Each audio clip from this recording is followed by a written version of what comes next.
बहुत समय पहले एक छोटे से गांव में एक किसान रहता था जिसका नाम था रघु। रघु के पास एक गधा था जिसका नाम था मोती। मोती दिन भर मेहनत करता, रघु का बोझ उठाता और खेतों में काम करता।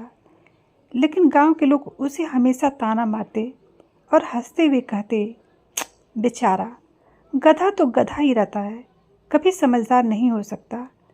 रघु को मोती से बहुत लगाव था। वह उसे प्यार से खिलाता पिलाता और उसकी देखभाल करता।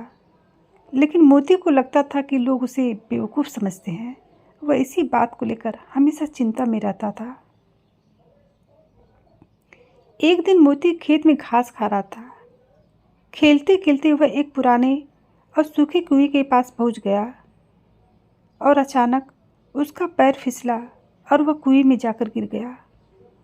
मोती ने जोर जोर से आवाज़ लगाई, मुझे बचाओ बचाओ, कोई तो मुझे बचाओ।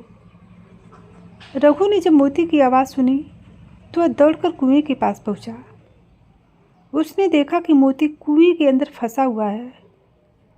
उसने गांव वालों को बुलाया और कहा, चलो मिलकर इसे बचाते हैं, नहीं तो ये बेचारा मर जाएगा। लेकिन गांव वाले हंसने लगे और बोले, यह तो सिर्फ एक गधा है, इसे बचाने में समय और मेहनत क्यों बर्बाद करें, इसे यहीं छोड़ दो, फिर दूसरा गधा लेकर आना। इस बात को सुनकर रघु दुखी हो गया, लेकिन उसके पास कोई और उपाय नहीं था। गांव वालों ने सुझाव दिया कि कुएं को मिट्टी से भर दो ताकि मोती के ऊपर मिट्टी डालकर उसे वहीं दफन कर दिया जाए। गांव वाले ने कुएं में मिट्टी डालना शुरू कर दिया। मोती को पहले तो डर लगा कि वह मिट्टी में दब जाएगा, लेकिन तभी उसे एक आइडिया आया। जैसे ही उसके ऊपर मिट्टी गिरती, वह उसे झाड़ कर नीचे गिरा देता और उस पर खड़ा हो जाता। धीरे धीरे मिट्टी का स्तर ऊपर बढ़ने लगा। मोती ने हर बार गिरने वाली मिट्टी को अपने पैरों से दबाकर उसे सीढ़ी बना लिया। गांव वाले मिट्टी डालते गए और मोती चुपचाप ऊपर तक चढ़ता गया। कुछ घंटों बाद जब मिट्टी कुएं के किनारे तक पहुंच गई तो मोती ने एक लंबी छलांग लगाई और कुएं से बाहर आ गया। सभी गांव वाले यह देखकर दंग रह गए।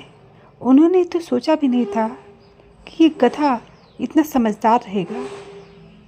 मोती ने मुस्कुराते हुए कहा, मैं भले ही गधा हूँ, लेकिन बेवकूफ़ नहीं।